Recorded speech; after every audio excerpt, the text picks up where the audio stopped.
commençons avec une citation de Martin Luther dans sa préface ou l'introduction à son commentaire du Magnificat, donc la prière de Marie, l'hymne de Marie.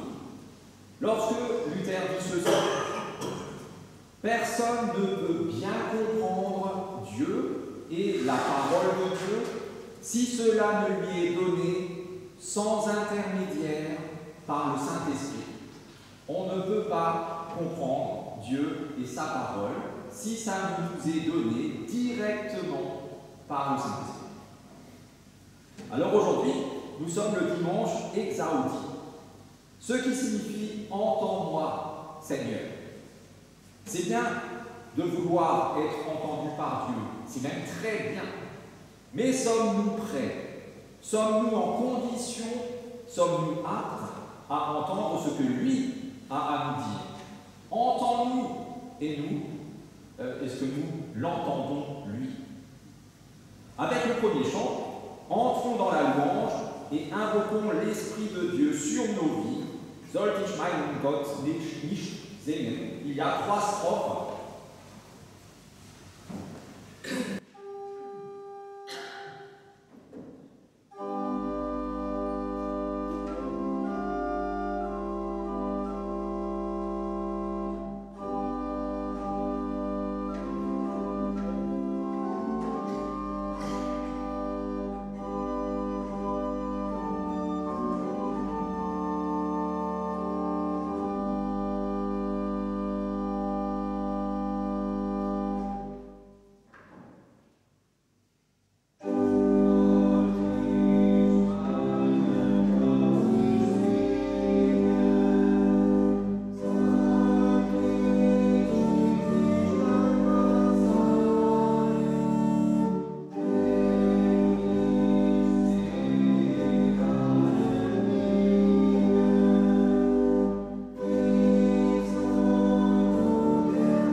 psalmiste au psaume 27. Le Seigneur est ma lumière et mon salut. De qui aurais-je peur? Le Seigneur est la forteresse de ma vie. Qui pourrait m'effrayer? Je demande au Seigneur une seule chose, que je recherche ardemment. Habiter tous les jours de la vie dans la maison du Seigneur. Car il me protégera dans sa lutte au jour du malheur. Il me cachera au secret de sa tente. Il m'élèvera sur un rocher. Que deviendrais-je si je n'avais pas l'assurance de voir la bonté du Seigneur? Mets ton espérance dans le Seigneur. Sois fort, que ton cœur soit courageux. Seigneur, entends-moi, je t'invoque. Fais-moi grâce et réponds-moi. Chantons gloire au Dieu 3 fois saint et sa grande femme.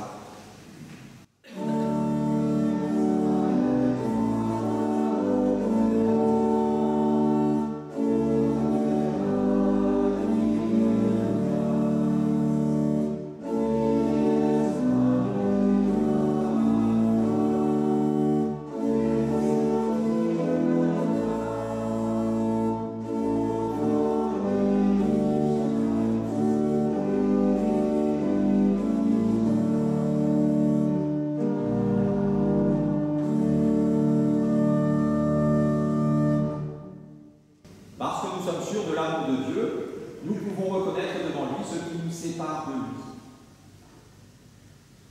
Seigneur, tu nous demandes d'être des témoins de ton amour agissant dans ce monde, mais trop souvent, la peur nous paralyse. Trop souvent, nous manquons de confiance en nous et surtout en toi. Là où nous devrions élever la voix contre la haine et l'injustice, nous restons silencieux.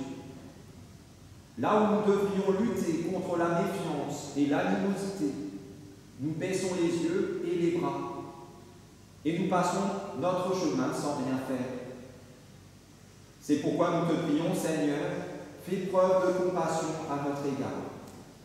Accorde-nous le don de ton esprit, que sa douce puissance réveille notre foi, qu'elle nous donne le courage et la force de vivre et de témoigner de ton amour, qu'elle nous aide à nous engager pour la justice et la paix dont tu es le garant. Oui, Seigneur, nous t'en prions, prends pitié de nous, erbarme dich.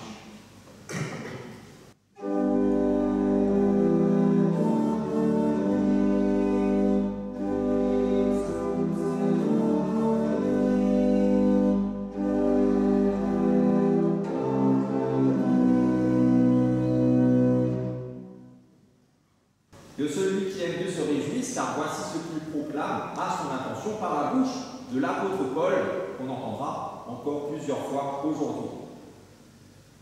Dieu vous donne, selon la richesse de sa gloire, d'être rendu fort et puissant par son esprit, au profit de l'homme intérieur. Lorsque nous sommes en Christ et que lui est en nous, il renouvelle notre être. Ou comme le disait Paul, ce n'est plus moi qui vis, c'est Christ qui vit en moi. Cet être renouvelé a besoin de se fortifier et de grandir. Pour cela, Dieu nous accorde la puissance glorieuse de son esprit. Dans sa grâce, Dieu fait preuve de miséricorde et il offre sa paix à chacun de nous, réunis en son nom, nous réconciliant dans son amour. Pour cela, chantons-lui notre reconnaissance, exaltons le Seigneur, Ehre sei Gott in der Höhe.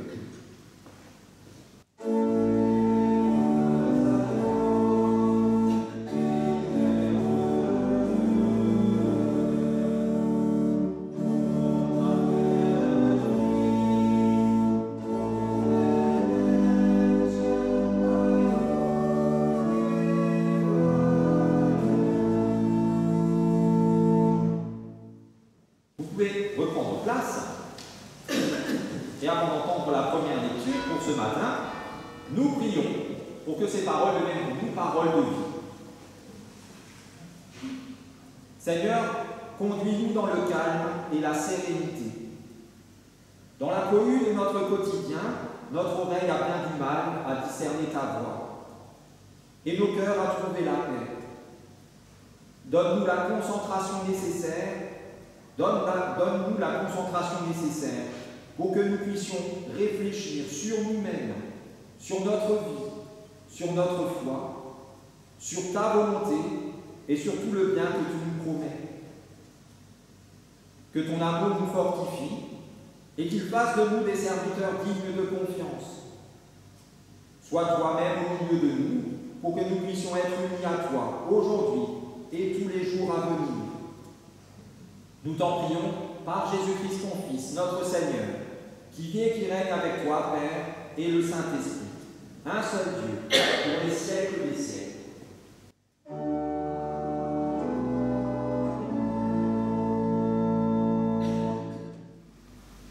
Elle se trouve dans Jérémie au chapitre 31.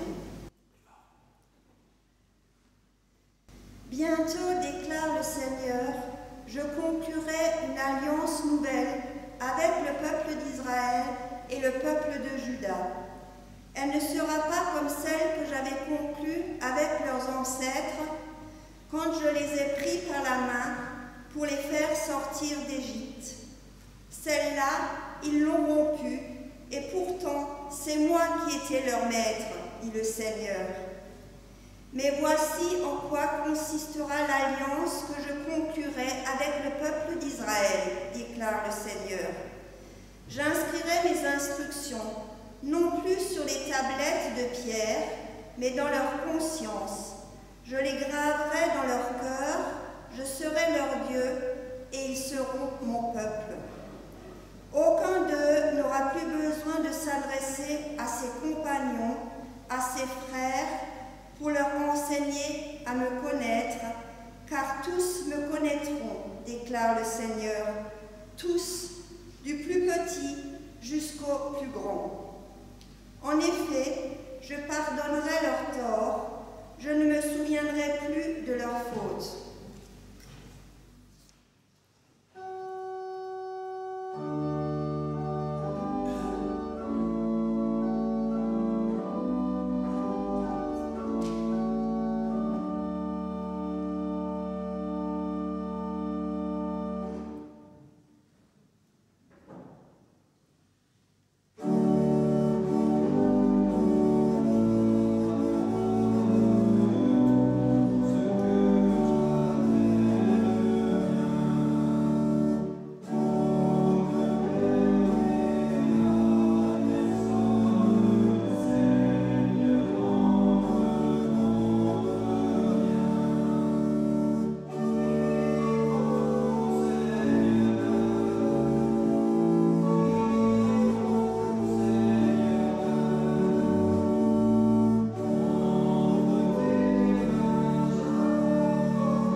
Et nous entendons tout d'abord le mot d'ordre, le verset auquel nous sommes confiés aujourd'hui, et pour la semaine qui commence, tiré de l'Évangile de Jean, chapitre 12, verset 32, où Jésus dit « Et moi, quand j'aurai été élevé de terre, j'attirerai à moi tous les hommes. »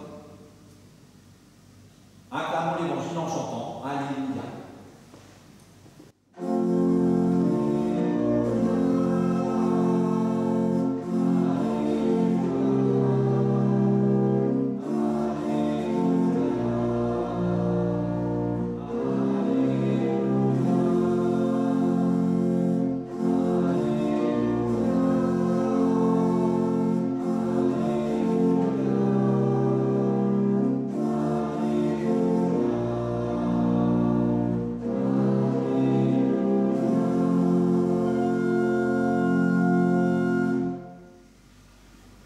La seconde lecture se trouve dans Romains au chapitre 8.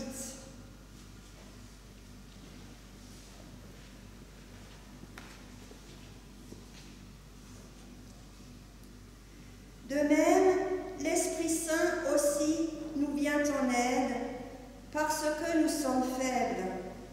En effet, nous ne savons pas prier comme il faut, mais l'Esprit lui-même prie Dieu en notre faveur, avec des supplications qu'aucune parole ne peut exprimer. Et Dieu, qui voit dans les cœurs, comprend ce que l'Esprit Saint veut demander, car l'Esprit prie en faveur des croyants, comme Dieu le désire. Nous savons que toutes les choses contribuent au bien de ceux qui aiment Dieu, de ceux qu'il a appelés selon son plan. Car Dieu les a choisis d'avance, il a aussi décidé d'avance de les rendre semblables à son Fils, afin que celui-ci soit l'aîné d'un grand nombre de frères. Ceux pour qui Dieu a pris d'avance cette décision, il les a aussi appelés. Ceux qu'il a appelés, il les a aussi rendus justes devant lui. Ceux qu'il a rendus justes, il leur a aussi donné part à sa gloire. Seigneur, ta parole est la vérité. Enseigne-nous à marcher selon ta vérité. L'autre à dire au Christ.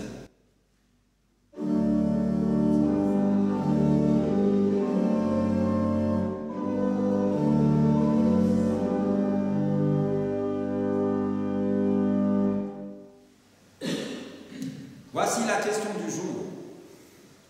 Avez-vous bien conscience de ceci? C'est Dieu qui nous a aimés le premier. C'est formidable, c'est une question fermée, oui ou non? Je vous la redonne. Avez-vous bien conscience que c'est Dieu qui nous a aimés le premier? Oui. Super, formidable. Alors, je n'ai plus rien à dire. Tant pis. Dans les quelques versets de la seconde lecture du jour, celle que nous venons d'entendre, dans ces quelques mots que Paul adresse aux chrétiens de Rome, il n'y a rien d'autre que l'Évangile, mais l'Évangile tout entier. Quelques versets et tout y est. Cet Évangile, la bonne nouvelle du Christ, on peut le résumer ainsi. Dieu nous aime et c'est lui qui initie cet élan d'amour. Cette réalité-là, l'apôtre Paul s'efforce de l'expliquer en trouvant les mots les plus compréhensibles par ceux à qui il s'adresse. Ici, c'est les premiers chrétiens de Rome. Vous avez d'autres lettres aux Corinthiens, aux Thessaloniciens, aux Galates. Quand vous prenez, tout à l'heure on a parlé de latin, quand vous prenez les lettres dans leur langue originale en grec, de l'époque en tout cas, eh bien vous voyez qu'il y a une différence de vocabulaire, de niveau grammatical entre les... Si, voilà, Yvette, si. En français aussi, ça se sent, mais sans doute moins. Ce travail est un travail d'adaptation à l'auditoire. C'est ce que font normalement tous les prédicateurs encore aujourd'hui. Paul disait, autre part, ceci, « Je me fais tout à tous, avec ceux-là, peut-être des agriculteurs, je me fais comme un agriculteur, avec ceux-là, des députés ou je sais pas quoi, je me fais comme un député ou je sais pas quoi. Voilà. Comme le font aussi normalement tous les enseignants ou tous les parents du monde. Vous avez plusieurs enfants, vous leur enseignez les mêmes valeurs, etc., tout ça, mais vous ne le faites pas de la même façon, parce qu'il y a un truc qui marche avec un et pas avec l'autre. Mais votre but, c'est que ce soit profitable à chacun. Donc vous vous adaptez. C'est ce que Paul fait ici avec ses premiers chrétiens de Rome. Et pourtant, les mots que ce héros de la foi trouve, les mots qu'il trouve, sont sans doute encore bien trop faibles pour exprimer de manière parfaite tout ce que cela implique, que ce soit Dieu qui nous ait aimés le premier. Prenons l'exemple d'un musicien, organisme ou autre, peu importe. Un musicien peut écrire les plus belles notes du monde. Il écrit des notes, vous les regardez, c'est les plus belles du monde. Sur la plus belle des partitions du monde, vous regardez la partition, il y a les plus belles notes du monde et la partition, c'est la plus belle partition du monde. Eh bien, ça ne suffit pas à transmettre toute la beauté et la véritable puissance de sa musique. Ça reste un bout de papier, avec des trucs noirs écrits dessus, des lignes, des ronds, voilà. Et même, supposons, il joue cette musique, donc les plus belles notes à partir de la plus belle partition du monde, et c'est un technicien extraordinaire, vraiment, faisant virevolter ses doigts, peut-être même ses pieds, sur son instrument, et bien sa musique peut ne rester qu'une accumulation, peut-être même rapide, de notes sans âme, qui soulèvent peut-être dans l'assemblée quand même des oh d'admiration pour sa dextérité, mais au fond, ça ne chamboule pas les cœurs.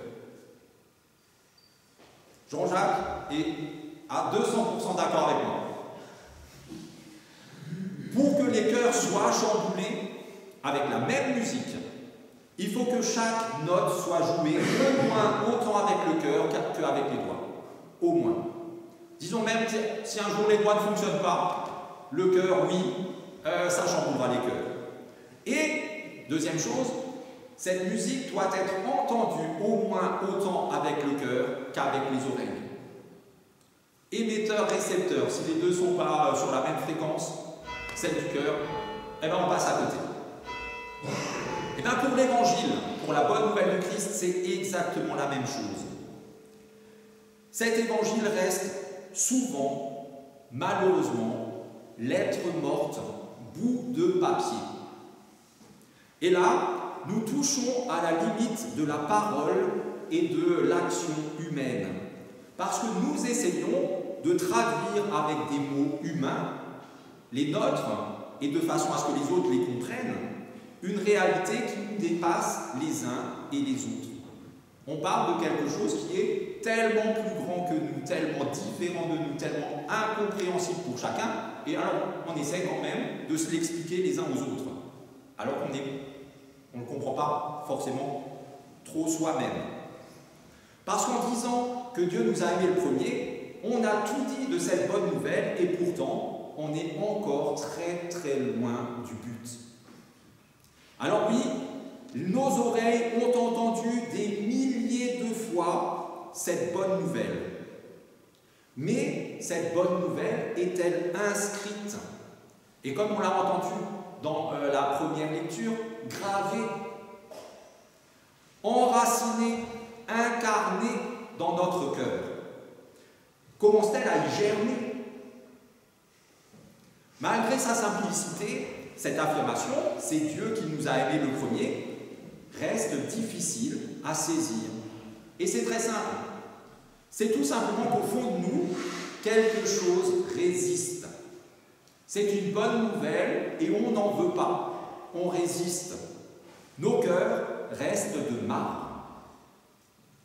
Nous avons effectivement des cœurs de pierre qui nécessitent l'action de Dieu pour que les choses changent en profondeur. Alors pour nous en défendre, on avance l'argument de l'absurdité d'un tel amour. Non mais attends, Dieu, c'est lui qui m'a aimé moi le premier. Vraiment, et moi j'y suis pour rien, même pas un tout petit peu. Quand même, faut pas rigoler. Moi, quand j'aime quelque chose ou quelqu'un, c'est que ce quelque chose ou cette personne m'a tapé dans l'œil. C'est bien elle qui a fait ce mouvement-là de me taper dans l'œil. J'aime pas par principe, sinon je devrais aimer tout le monde. C'est impossible. Il y a forcément une étincelle qui a allumé la flamme, et c'est l'autre qui est forcément à l'origine de mon amour. L'amour humain fonctionne comme ça. Et bien l'amour de Dieu, non. Et cet amour divin est incompréhensible parce que Dieu nous a pourtant bien aimés par avance. Il nous a choisis par avance. Ou selon l'expression qui a fait couler beaucoup d'encre et beaucoup de sang aussi à travers les siècles, il nous a prédestinés. On ne l'a pas entendu dans la lecture, mais c'est bien ce mot-là, prédestinés. Une expression délicate, ambiguë, qu'on a souvent comprise comme un déterminisme arbitraire. Certains sont choisis, les autres poubelles. Comme ça. Pourquoi? C'est comme ça. Avec l'angoisse que ça suscite en nous. Et moi, je suis de quel côté? De ceux qui sont choisis, ou alors poubelle? Avec aussi la rébellion, parce que nous, humains, quand on n'est pas content, on le dit. Pourquoi lui est choisi et pourquoi pas moi? Je ne suis pas plus mauvais que lui. C'est injuste. Mais notre texte du jour nous montre une autre façon de voir cette élection. Nous sommes les élus du cœur de Dieu, qui que nous soyons, avant même la fondation du monde, et ça ne changera jamais. Avant même que nous ne le connaissions, avant même que nous ne soyons qu'une masse informe dans le ventre de notre maman, Dieu nous appelait déjà par notre nom. Si ça, c'est pas être élu par avance, prédestiné à être enfant de Dieu, alors on peut aussi se demander pourquoi ce choix? Parce que si nous devions choisir parmi les 8 milliards actuels d'humains, on ne prendrait pas les 8. On ne prendrait même pas 7 milliards. On ne prendrait sans doute pas un millier de personnes, même pas. Pourquoi cet appel? Pourquoi cette élection? Pourquoi cet amour inconditionnel? Là, je parle bien d'amour, pas de salut, d'amour inconditionnel. Mais dans cette question-là, il y a aussi quelque chose d'absurde. Pourquoi nous aime-t-il? Ça aussi, c'est absurde. Savons-nous pourquoi nous aimons l'élu de notre cœur? Il y a plusieurs couples ici, dont un couple, on a fêté les 60 ans de mariage, c'est bien ça, hein? Savons-nous pourquoi nous aimons l'autre qui est à côté de nous pendant tant d'années? On aurait beau essayer de l'exprimer le plus justement possible, cela ne correspondrait quand même pas totalement à la réalité. Alors on peut dire, en fait, je l'aime parce qu'il m'aime, je l'aime parce qu'il est beau, je l'aime parce qu'il est attentionné, je l'aime parce qu'il est riche, ou je ne sais pas quoi encore. Et bien même en disant ça, on n'aurait encore rien dit du véritable fondement de cet amour que nous avons pour l'autre. Tout resterait à la surface, superficielle, parce que les mots, pour dire l'amour, sont toujours trop petits. Même l'amour humain. Alors parler de l'amour de Dieu avec les mêmes mots. Alors ne soyez pas déçus, ce n'est pas grave si on n'arrive pas à le dire clairement. Pour plusieurs raisons.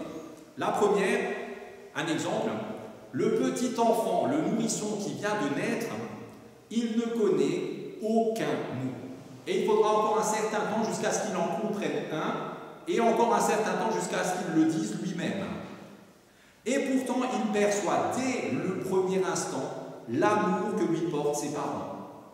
Il le sent. Dans leurs gestes, avant qu'il ne les ait entendus le lui dire avec des mots. Quand une maman chante une berceuse à son enfant, ce ne sont pas les mots qui importent, et heureusement. Je vous en donne une. Maman est en haut qui fait du gâteau, Papa est en bas qui fait du chocolat. Alors c'était peut-être pas la bonne mélodie, mais vous voyez les paroles. Heureusement que l'enfant ne comprend rien. Ce qui importe, c'est la relation, le lien d'amour qui se traduit à ce moment-là dans ce berçage et cette berceuse. Par les mots. Et dans notre relation à Dieu, c'est pareil. L'important, ce ne sont pas toujours les mots. Les mots, c'est important, sinon on n'aurait pas la Bible, c'est sûr. Mais ce ne sont pas toujours ça qui est le plus important. Le plus important, c'est le lien. Nous avons tous déjà vécu des moments où l'on n'a pas besoin de mots pour communiquer. Quand on se tient en silence au chevet de celui qui souffre. Quelque chose se passe simplement au travers de notre présence, par notre regard, par un sourire, une larme, une main tenue. Quelque chose est dit sans qu'aucune parole ne soit prononcée. Comme quand on se tient en silence aux côtés de l'être aimé, devant les aurores boréales qui arrivent. On ne sait pas, on est déjà au tropique, en Alsace, je ne savais pas. Quelque chose se passe dans cette joie profonde d'être ensemble, même si rien n'est dit. L'essentiel, ce n'est pas ce que nous disons, c'est ce qu'il se passe entre nous. Les mots ne font qu'essayer de traduire ce lien. Et bien souvent, maladroitement. Et comme on l'a évoqué la semaine dernière, c'est la même chose dans ce lien qu'on appelle la prière. Bien évidemment, quand on prie, on utilise des mots « merci »,« pardon »,« s'il te plaît », etc. Mais ce n'est pas là l'essentiel. Pour Paul, on ne sait même pas vraiment ce qu'il faut prier, ce qu'il faut demander, confier à Dieu. Nos prières sont des bafouillages, des murmures, du bruit, le plus souvent. Et il y a des moments où on ressent plus fortement la difficulté d'être clair dans nos prières. On ne sait pas. On est vraiment incapable de prier dans la tristesse. Impossible de prier. Dans le désespoir, c'est pire. Dans une rude épreuve, mais aussi dans la joie. Qui d'entre nous, quand il est submergé par une joie exubérante, prend tout de suite les 2 secondes qui suivent pour prier? Impossible. Dans ces moments-là, comment pourrais-je dire à Dieu ce que je ressens? Dans la prière aussi, ce qui importe, c'est la confiance entre le croyant et son Dieu, le lien qui les unit. Et il est bon de se tenir simplement dans la présence de Dieu. Je n'ai pas de mots, c'est pas grave. Aujourd'hui, c'est pas moi qui parle. Aujourd'hui, j'écoute. Sans rien dire, en étant simplement disponible. Parce que le Père entend nos silences et il les comprend. Car l'Esprit intercède pour nous, c'est ce qui nous est dit dans la lecture. Et ça, il ne le fait pas avec des mots humains. Il le fait avec des soupirs qu'aucune parole ne peut exprimer. Cet Esprit divin vient nous transformer. Il vient faire quelque chose de beau avec nos vies. Et si nous sommes honnêtes, nous savons que nos vies contiennent un bon paquet de laid, de moche, d'horrible. Et pourtant, il prend tout ça pour en faire du beau. Il vient nous rendre semblables au Christ. Et pour que cet Esprit divin puisse agir en nous, eh bien, le plus difficile pour nous, c'est de le laisser faire. Lâcher prise. Aujourd'hui, c'est un encouragement à travers le monde entier, pas chez les chrétiens, mais partout. Lâcher prise. Et pour nous, dans la foi, c'est la même chose. On confie et on reprend. On garde nos soucis, on essaye de faire nous-mêmes et tout. Alors que non, maintenant, c'est à toi. Vas-y. S'en remettre simplement à cet amour de Dieu, renoncer à le gagner comme on gagne, comme on mérite un salaire. Super dur pour nous. Simplement lâcher prise et laisser l'Esprit de Dieu agir en nous, comme le musicien se détache de sa si merveilleuse partition, et même des notes, et puis il joue avec le cœur, pour se laisser tout simplement traverser par sa musique, et pour que les autres aussi puissent être emportés dans le mouvement. Alors en nous risquant à cette relation de confiance, nous pouvons distinguer très clairement, on le verra, on le voit, dans le quotidien de nos vies, les signes de la grâce, les signes de la présence et de l'action de Dieu dans nos vies. Quand on le laisse faire, on ne peut pas ne pas voir qu'il agit. Cette grâce permanente depuis la création du monde et qui le sera jusqu'à la fin des temps. Cette grâce immuable à chaque instant de notre existence. En nous risquant dans cette relation de confiance, nous réalisons que malgré les apparences, tout est grâce et que tout concourt effectivement au bien de ceux qui aiment Dieu, même ce qui ne nous plaît pas, ne nous fait pas du bien sur le moment, ce qu'on souhaiterait ne pas vivre. Alors notre vie entière devient action de grâce et chant de louange, parce que ce n'est que de cette manière-là, dans l'action de grâce, la reconnaissance et la louange, que l'on peut refléter nous aussi ce mystère qui nous fait vivre, c'est bien Dieu qui nous est le premier. Amen.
Et nous prions les uns avec et pour les autres. Seigneur, bénis nos mains, afin qu'elles soient attentionnées, capables de tenir, mais sans enfermer, capables de donner sans compter, capables de consoler, de réconforter et de bénir. Seigneur, bénis nos yeux, afin qu'ils voient le nécessaire, sans omettre les petites choses, qu'ils regardent au-delà des apparences et restent habités par ta bienveillance. Seigneur, bénis nos oreilles, afin qu'elles soient capables d'entendre ta voix, qu'elles soient attentives à la souffrance d'autrui, fermées au vacarme du monde et aux médisances, ouvertes aux paroles douces et encourageantes. Seigneur, bénis nos lèvres, afin qu'elles confessent ton nom, qu'elles expriment des paroles constructives et consolantes, plutôt que des mots qui blessent et détruisent. Qu'elles sachent aussi faire silence pour laisser place à l'autre et à toi. Seigneur, bénis nos cœurs, afin qu'ils soient la demeure de ton Esprit Saint, qu'ils soient capables de pardonner, de partager les joies et les peines, d'accueillir et de donner ton amour. Seigneur, en communion d'esprit, nous faisons résonner les mots que tu nous as toi-même donnés pour te prier comme tes enfants, alors que nous te disons, notre Père, qui est aux cieux, que ton nom soit sanctifié, que ton règne vienne, que ta volonté soit faite sur la terre comme au ciel. Donne-nous aujourd'hui notre pain de ce jour. Pardonne-nous nos offenses, comme nous pardonnons aussi à ceux qui nous ont offensés. Ne nous laisse pas entrer en tentation, mais délivre-nous du mal, car c'est à toi qu'appartient le règne, la puissance et la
Nous nous levons. Allons dans cette journée et dans nos vies, en fléchissant le genou devant le Père, qui nous donne tout au centuple. Son esprit nous rend forts. Il nous console de nos peines. Il nous soulage du poids de nos fardeaux. Il ouvre notre cœur à son amour et nous rend capables de le partager à notre tour, tout autour de nous. Gloire et louange à notre Seigneur pour la durée des temps. Et qu'ainsi Dieu notre Père, par son Esprit, vous accompagne et vous conduise, qu'il vous affermisse dans son alliance éternelle, en Jésus-Christ, son Fils, notre Seigneur. Et soyez bénis, vous êtes bénis. Amen.